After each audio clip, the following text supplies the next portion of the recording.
Hello, everybody. Welcome once again to another installment of A Rebel Without Applause, coming to you from my little nutshell of infinite space right here in the wood of the holly, under this sign. And beyond that sign, on the other side of the hill, is the subject of what I'll be talking about. That's Warner Brothers.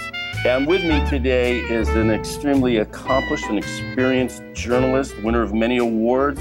She was a foreign correspondent in Europe and the Middle East before she became a media mogul in her own right in 2009. And that's when she started this publication called The Wrap, which has its finger on all things Hollywood and media. And she recently wrote a very compelling op-ed piece in the New York Times. And she's with me here on the other side of this digital divide.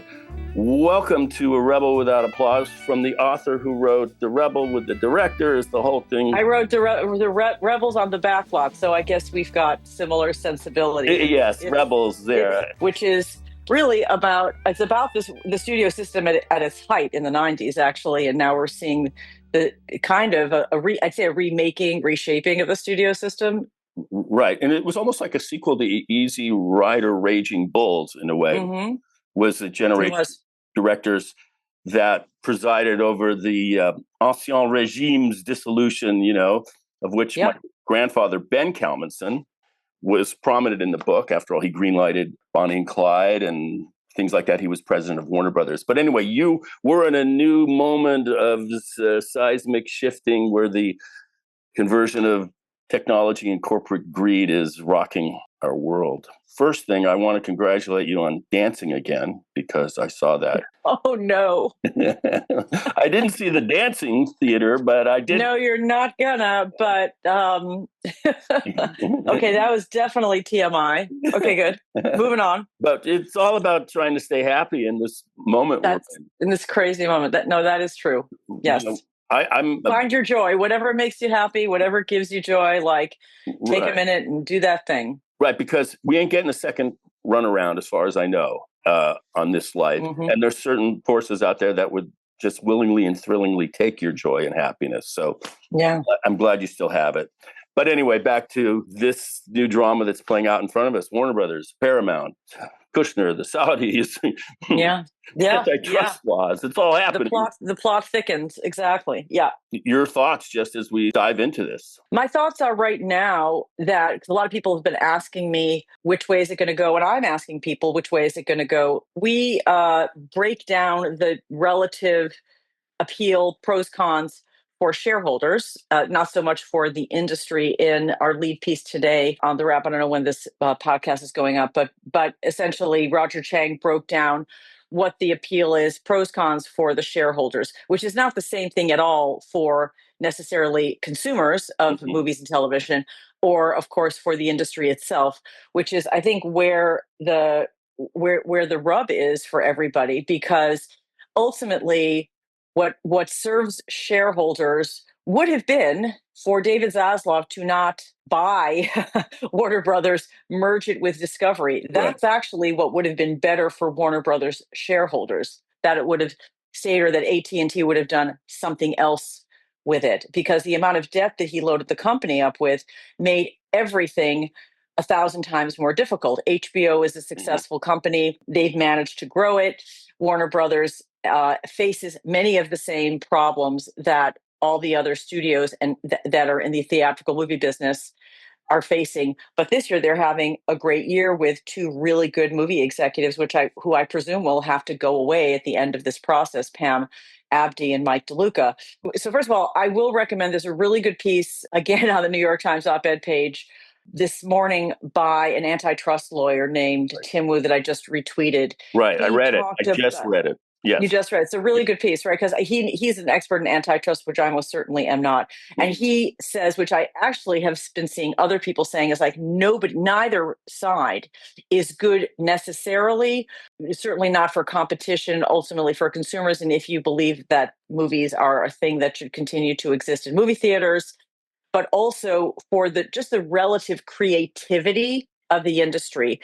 Putting two of the top streamers, Netflix number one, HBO, Discovery probably number three, depending, putting those two together is definitely going to have an impact on the competitive marketplace of ideas, right? Not just of consumer competitors and Netflix's ability to continue raising prices if it wants to. Right. And on the Paramount side, what people really seem exercised about, and not without cause, is the idea of the Ellisons and now three sovereign wealth funds who are, you want to tell me they're going to have no involvement, like they're not on the board, they have no governance, but they're owners. And Jared Kushner, like that piece yesterday really just like stuck in my throat because it's so brazen to have the son-in-law of the president involved in this deal, which so clearly is trying to get Trump to put his finger on the scale in favor of it, that is going to mean essentially a right-leaning media mastodon. Come up with your name. Like, I have nothing against David Ellison. He's very passionate about film, absolutely passionate about movies and theaters, but it's his dad's money, and they will own TikTok if this goes through. TikTok, HBO, CNN, CBS News, Paramount, Warner Brothers. It's a little bit staggering. So some of the people, I feel like I'm going on too much, but some of the people I talked to over the weekend, I talked to a lot of former and current power players in the industry, and what was my point? Well, you've got two competing, obviously, players here, one of which is part of this PVP mafia, Putin's vice president's mafia, which includes the soup of the Saudis. It may mean that executives in the future, if Paramount were to prevail, instead of being fired and let go with golden parachutes, might be just chopped up in foreign embassies. Who knows? It's just a possibility. I mean, I know that's the gallows humor, and you're referring to Jamal Khashoggi, of course. I mean, it seems as if all the taboos and all of the caveats and all of the sort of judgments that we sort of would say, it's better not, as regards the various Gulf countries, which each of them have different factors in them that might give you pause, that's just gone away. For a long time, Saudi Arabia now, I'd say since the murder of Jamal Khashoggi, has been in this kind of nether zone. We haven't invited MBS to the White House. Now we have. And so, as anybody in Hollywood knows, people have been flocking to the Gulf for the past 5 or more years with their hands out, looking for cash. And this is obviously just like the latest wave. There's various waves over the past number of decades of outside money that either producers or studios, go to, whether that was Japan or Germany or, China as a co-pro, right? So now it's been the Gulf, and this thing with Saudi Arabia, whatever taboo there was now seems completely gone. And Qatar has its fingers in everything, and very, very difficult to suss out what Qatar's actual motives are, what the actual agenda is. They just had a massive conference in Doha over the weekend. The Milken Institute hosted it, and it was everybody from Tucker Carlson moderating with Hillary Clinton speaking, and I think the foreign minister of Iran. It was this very odd platform to talk about democracy, improving the economy, to do that in a place like Qatar, where half of the residential population is basically in indentured slavery to the 300,000 Qataris who are the privileged, citizens of Qatar. It's all pretty suspect, I would say. And then the Jared Kushner on top of it. I know I'm rambling on, but it's a huge soup of toxicity. It's a huge soup of bad choices, and that was kind of what Tim Wu was writing. Right. And what I know I started to say was that Chris Murphy is the senator, the Democratic senator, was tweeting this morning almost exactly what Tim Wu wrote, which is that neither of these choices are good for the country, for the industry, or for the consumer, and that actually neither of them should happen. Right. I don't think that is a possibility. I think one of them is going to happen. Well, what he said is there's a presumption of illegality at the beginning because of the Clayton Act of 1916, which was part of this anti-monopoly fervor, not to demolish capitalism, but to preserve it, actually, because we need competition. And this is a massive slash or consolidation. It'll mean loss of people within the industry, as you say, the diversity of ideas. And one of the things that scares me, particularly with the whole Paramount thing, is the resurrection of Brett Ratner, which in and of itself might be, problematic because he's. I mean, it's a detail, really, right? But just the idea that the White House is getting to dictate decisions about movie making is the world we're now in. It's and I think those of us who sort of grew up with certain expectations and bedrock beliefs around freedom of expression, freedom of artistic choice, these are all really bedrock for a democracy. And it seems that they have been slipping, as we all have been, reading about the rise of authoritarianism, and those things may seem distant in some ways from what the movie and television industry do, but in fact, as soon as you get 1/4 inch deeper, it immediately starts to impact those basic freedoms that you can't have an entertainment industry without freedom. Actually, you really can't. Right. We have a powerful example in the 30s when all these great talented German writers and directors, from Thomas Mann to Billy Wilder, fled Germany. Enriched Hollywood by huge measures. Yeah. And also this convergence. That's a great point. Of technology. What they couldn't do in Germany, they brought and did here, and created really like the foundational cultural content, like the fabric of our culture in a lot of ways. Nobody understood America better than Billy Wilder. Yeah, exactly. Yeah. And here he was, a Jewish guy from Germany. As a matter of fact, last night, because I'm an addict for Turner Classic, was Metropolis, which was, of course, the Fritz Lang piece. And just watching it again, it's incredible. For me personally, I feel like a dinosaur. Like I am seeing the asteroid come and just pretty much ready to wipe me out. That's why I'm surrounded by dinosaurs, specifically with regards to theatrical exhibition, which was in the world of my grandfather. That was how they made money. There was really no other downstream possibility other than tickets and collecting them from exhibitors. And when I walked down to where ArcLight Theater was or is, and the Cinerama Dome, it's boarded up. It might as well be a Western ghost town.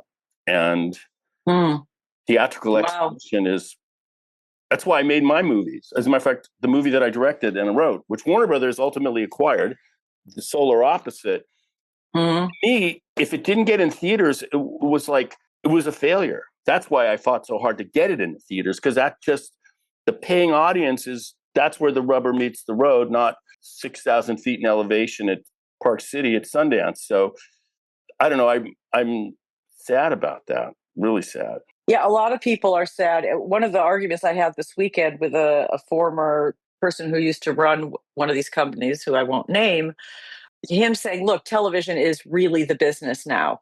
Movies are only 8% of what Warner Brothers Discovery drives as revenue. And so sort of keep your eye on the ball, because the real lifeblood of this economic system is television, which means streaming today. And that is why all the people on Wall Street are basically saying that Comcast or NBCU is screwed in this deal, because they are subscale and they can't grow their way organically to become a real competitor. And that's why Paramount really needs this deal, because while they have some scale, they're really subscale when compared to Netflix, Disney, and what Amazon can do with its massive numbers. So that means for their purposes, for Paramount's purposes, the danger of having HBO merge with Netflix really relegates them to they have no potential strategy to actually get the scale that they need to compete at a top level, which is what the game is all about. So streaming is really the name of the game from an economic perspective now, from a business perspective.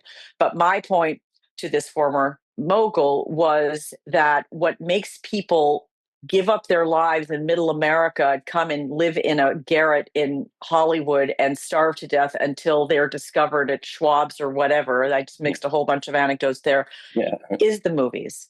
is what the magic is, the movies. That's what makes people dream. That's what, I mean, that's is my book of Rebels on the Backlot, but really what made Quentin Tarantino cut school, stay home and watch videos all day in the dark of his bedroom as a teenager.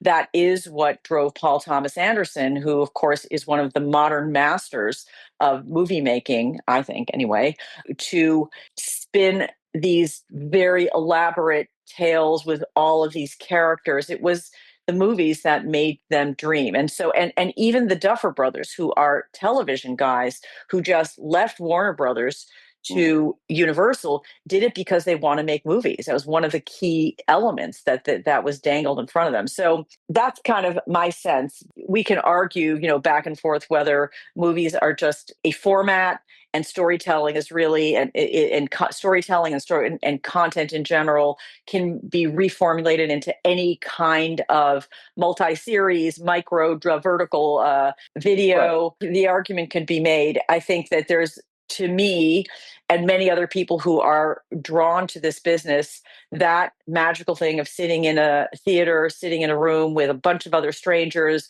looking at something on a big screen, that there is something very magical and unique about that we would lose really as a culture, as a country, as a world if that went away. Well, half the population of Los Angeles, probably more, has already prepared their Oscar speech, whether or not they've made a movie or not. It is one of the core dreams of our society. I have worked on mine in the wee hours of the night.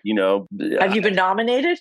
No, but I still am preparing the speech. You still work on an Oscar speech? I prepared the speech before I wrote the screenplays. Come on, Okay, well, that is the kind of aspiration that we look for in people. Okay. I will say this: Jeff Canoe is a very good director and was a friend of mine. Voted for me as best director, gave me a vote for my movie, The Solar Opposite, which a shameless plug. This is it. It's really good. It's a romantic mockery. Yeah, you showed it already. Yes. Yeah, yes. About a comedian whose love life is a joke, and it's all true except for the happy parts. And it's a really good movie. And actually, Warner Brothers ultimately acquired it after I got it out, and it earned good reviews in theaters. So, and I'm in a movie that won Best Picture.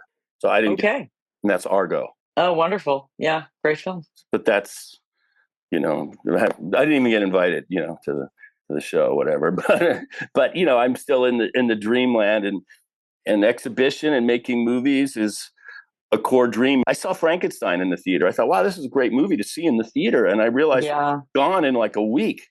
Yeah. And, I don't want to be one of these people that's always things were better then. But you take, for example, Bonnie and Clyde. That movie kind of stumbled out of the gate in theaters. But for the fact that they could keep it there, it could find an audience. And some critics like Pauline Kael sort of rediscover it, and then it gains its own momentum and becomes this cultural hit and important movie.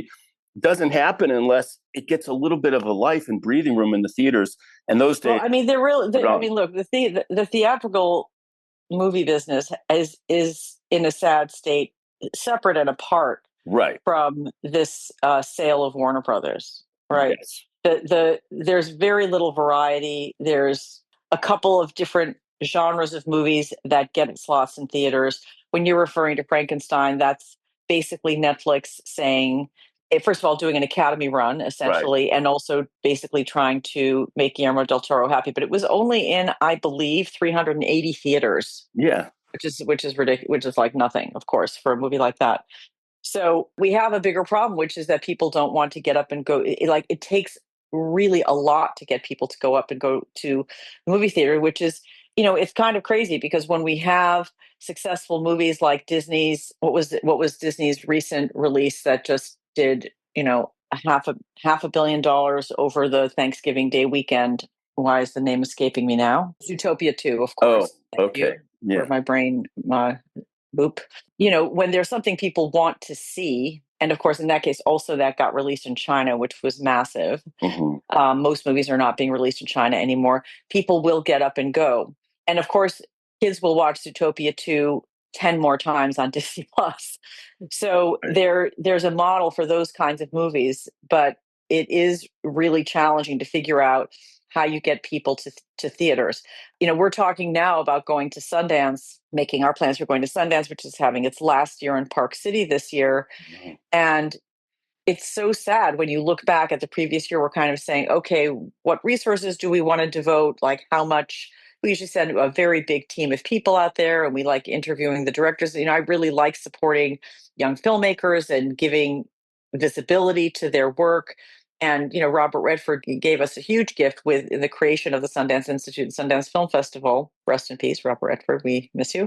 But the truth is, very few films see the light of day out of Sundance anymore. Oh, well, they never So did. It was always few that actually got through it. it was always a few, but they would break through. And of course, Coda won Best Picture. And there's many examples of movies that came out of Sundance that competed for Best Picture. Right. But the numbers are so few right now. And there used to be, you probably remember, bidding wars that would be significant. There'd be significant money put down, even in the age of the streamers. Netflix used to bid. They just don't anymore. They make their own content. They make their own movies.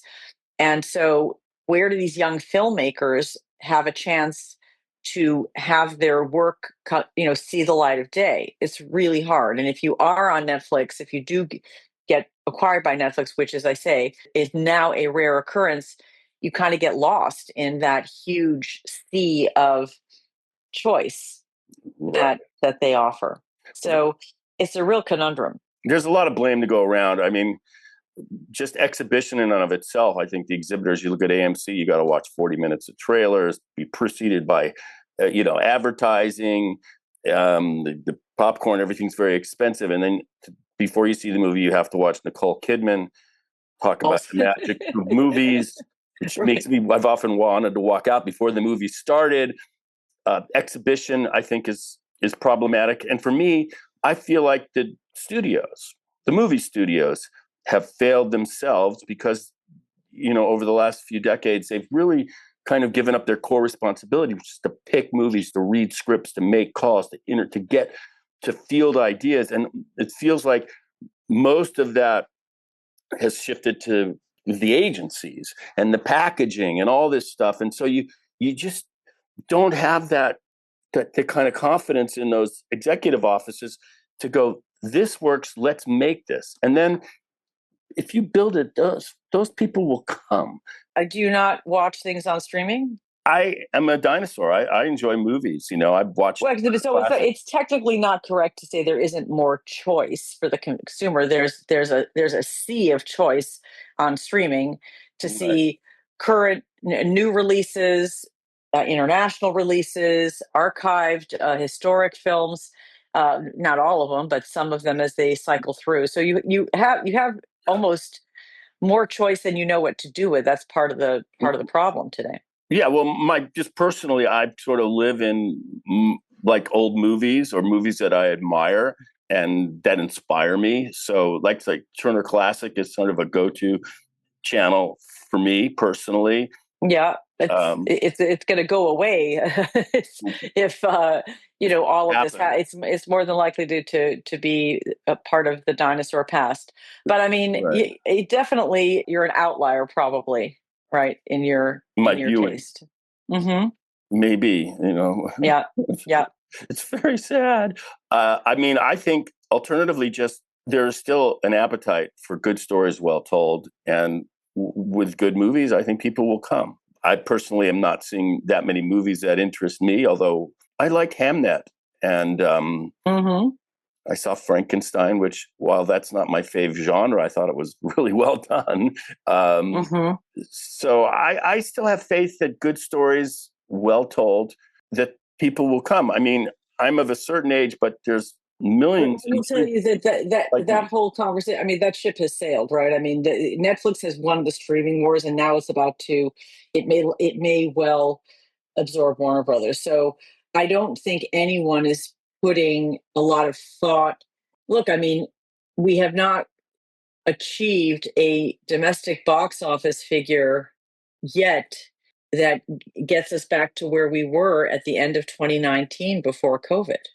Well, So the numbers are telling you now, and it does become a self-fulfilling cycle that you stop making movies for release when you don't see the return on the investment. And the same as, they basically, everybody abandoned cable several years ago and even stopped making programming for cable networks, which still actually produce quite a lot of cash flow for these big companies. So the studios and the conglomerates have made their choices, and their choices are a very narrow strategy, like a certain strategy for theatrical, mhm. and big investments in streaming. That is the choice that they've made. But I think also that we have seen, even before, if we're being honest, even before COVID, attendance was dropping in theaters Oh, I because agree. of streaming. I agree. So and the prices of tickets kept going up. So all of this started to become a self-fulfilling cycle. And of course, COVID really stuck the knife into theatrical in a big way. Well, returning to the two op-eds, first yours, which Hollywood Yeah. hates this. I think your article was written before. It seemed like it was just going to be Netflix. Now we're in some sort of proxy battle with Paramount as well. Yep. Yep. To the article that appeared this morning, it's against the law. I mean, it is a violation of this act, but you need political will to enforce those laws. And that's certainly, I don't Oh yeah, and I'm sure get there. they are going to have lots of lawyers who interpret anti-competition, antitrust in all kinds of ways. So as the piece this morning pointed out, and we've also pointed out in our coverage on the Wrap, and I recommend to all your viewers that you subscribe to the Wrap, because it's if you are employed in this industry, or if you care a lot about it, we're writing a lot more than one op-ed piece every so often. We're Right. really hitting this topic very deep and very hard every day. They're saying that you're not, what Tim Wu was Well, I'm writing talking this about the morning about antitrust antitrust. laws that they're on the face of it, Oh yes, that basically they're going to argue. Sorry, illegal. yes, thank you. That Netflix is going to argue that their competition is YouTube. They're going to argue that their competition are not the other studios. I mean, that's exactly what everybody's going to do. Everyone's going to pick the argument that makes sense Right. for their case, for their winning case. And so they'll say that, YouTube and TikTok, they're going to argue hours of consumer attention rather than movie studios vying for projects, or TV companies vying for for the Duffer Brothers, Right. and so then they would argue it's not at all a violation of antitrust law. Right. And I don't think that there's any political will in the current administration to put a break on however this plays out. I think their That finger, seems pretty clear. yeah, I think their finger is going to be on the Paramount side for reasons you already mentioned. But there's not a lot of respect for laws right now. And if you fly the drone up higher, that 1916 Clayton law was sort of a response to the Gilded Age of massive, Standard Oil and some of these other industries. We needed to break them up. And as a matter of fact, they did it to Hollywood in the 40s when they divested the studios of their movie theaters. Mm-hmm, mm-hmm. And that was a big Right. blow at the time, seemingly so. Right. Mm-hmm. So it's not altogether impossible that maybe it be litigated, and by the time that the next administration, whatever that might be, might put a break on it. Because when you have this kind of consolidation, it's not good for labor. It's not good for the creative choices. Well, I mean, labor has been screaming from the rooftops since the beginning. Since the Netflix deal was announced on Friday morning, you've had practically every guild come out and just shouting their concerns. Writers Guild, Screen Actors Guild, Producers Guild, I think the Teamsters as well. Yeah. Yeah, and from where I sit as an actor, it's very hard to get anything unless you're a star above scale. It's just like take it or leave it, and that's been that way for a long time, I think. But Yeah. so I don't know what to make of it. We have this convergence of technology and creativity and commerce, and on some level, it's the Northern California velociraptors feeding on the old Southern California industry, meaning tech. And Mm-hmm.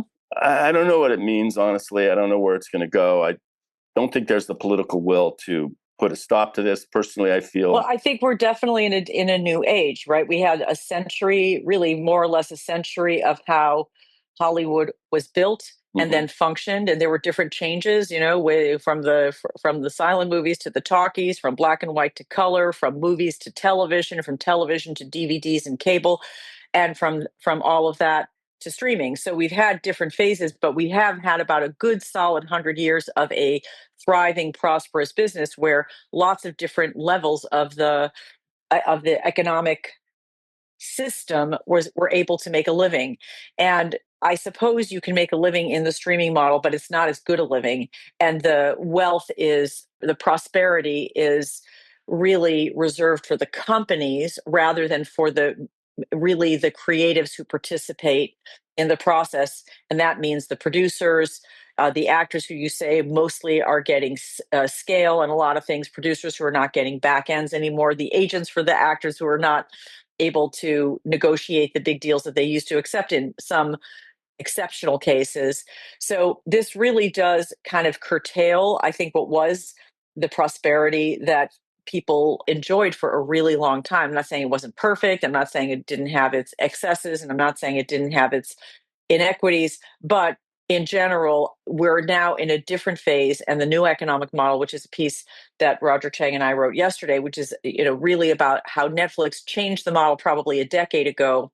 Every other streamer has followed suit, and the vestiges of that world in which residuals and back ends and profit participation was a way for people who are creative to live down the line, all the way down the line from successful projects that they did, is really going away. And that does mean a very different economic reality for a lot of people who are in the industry. I mean, you look at places like Studio City, where I could remember very fondly where someone said, "Yeah, I bought a house. I got a national commercial.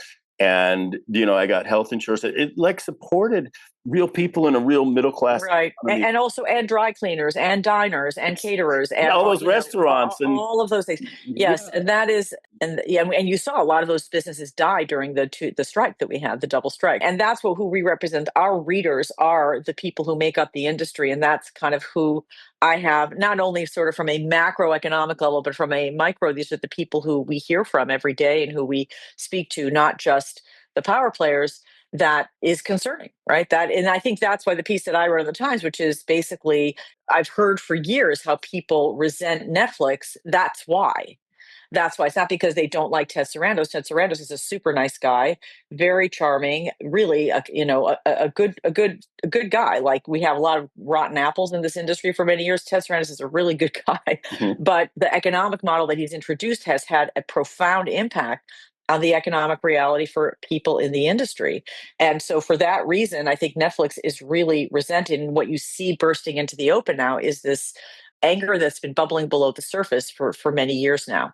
Right. And just the fact I'm doing this podcast with you, and you're the Wrap is a kind of new media, all internet based, all gifted to us by new technology. And it's spelled the demise of other industries and maybe given me a little hope that I can reach people this way. Yeah. And so there's some gifts to what's happened, and there's some losses. I mean, Netflix first chewed and ate Blockbuster. It was like, ate it up. Where'd they go? That was used to be or they're gone.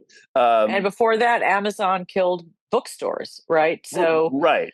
And what So, I mean, that because I'm a writer, and so I've always had this. Jeff Bezos isn't a bad guy, but he killed bookstores, and that was one of my favorite places to hang out and to be. Right. I could have met you beforehand, by the way. Or at the Nobles. I could have, who's that? I want to see if I could talk to her, in the bookstore. So that world's gone. And that, I mean, well, they've come back in a funny way. And there are still neighborhood bookstores, but so many bookstores closed, and so many publishers just had to bend the knee to Amazon because they were so powerful. And the exact same thing that happened when Netflix killed Blockbuster, you could also argue that Blockbuster was very slow and fat and happy for a long time and thought nothing was going to move this great business that they had. Mm-hmm. And now you have to explain to your grandchildren, there was this thing called Blockbuster, kids. Let me tell you about it. Right. So you have to be nimble in capitalism and try and be flexible. My family's in the radio business, and we're in old media too. And how do you maintain relevance in radio when the jukebox function has been absconded by Yeah. Spotify. It's very Right. hard. And Mhm. it's a challenge to think creatively. Tower Records, for example, was a great place I used to hang out. A great place to hang out. Really fun, right? Gone. That Yeah, Yeah, all of that, that's sort of physical, but also think some of it will come back. Because one of the things that you can see and feel around you is that there is a desire to be in person, and there's a desire to be together with other people in maybe it'll be in different ways. Maybe it's not Tower Records anymore, and it's not Barnes and Noble anymore, but people will find ways to be together. Live entertainment is booming, absolutely booming. right. So that's another sign of how people do want to be able to be together for experiences that they share and that they're passionate about. Well, I'm going to put my faith in what you just said, Sharon, because in the end, humans are gifted with the talent of story and telling it and hearing it and imagining it. So I'm hopeful that however the dust settles here, I mean, I have my opinions about it in terms of legality and the politics. And I often think that Trump was just using Washington as a way to break into Hollywood. It's like it was a bridge, a means to an end to control media. So I don't know where it's going, but I really appreciate what you've accomplished, and actually the rap too. I mean, whatever happened to the Hollywood Reporter and the Variety? It was on every desk, every coffee table in Hollywood. It's like, hey, I got a part. Maybe Army Archer will mention it. Now it's all on your phone. And Right. so, we have to do a good job of presenting ourselves on your phone because that's where you're most likely to be reading us and getting your information. Right. And just as a closing coda, I thought maybe, I hope not, but theatrical exhibition has sort of gone the way, like people are now buying vinyl to listen to music in a way. Yep. It's Yep. kind of a niche thing and people dig it. Yeah. And maybe that's where theatrical exhibition is. I don't know.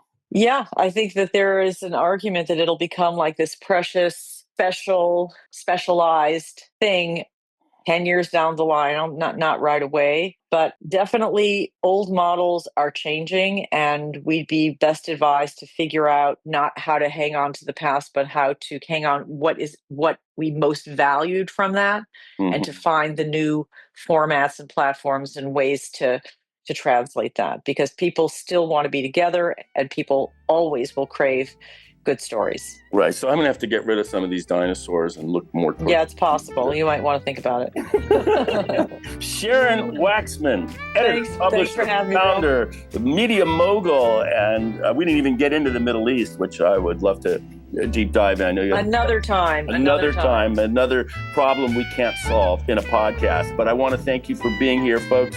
Check out The Wrap if you're not subscribing already. Check us out.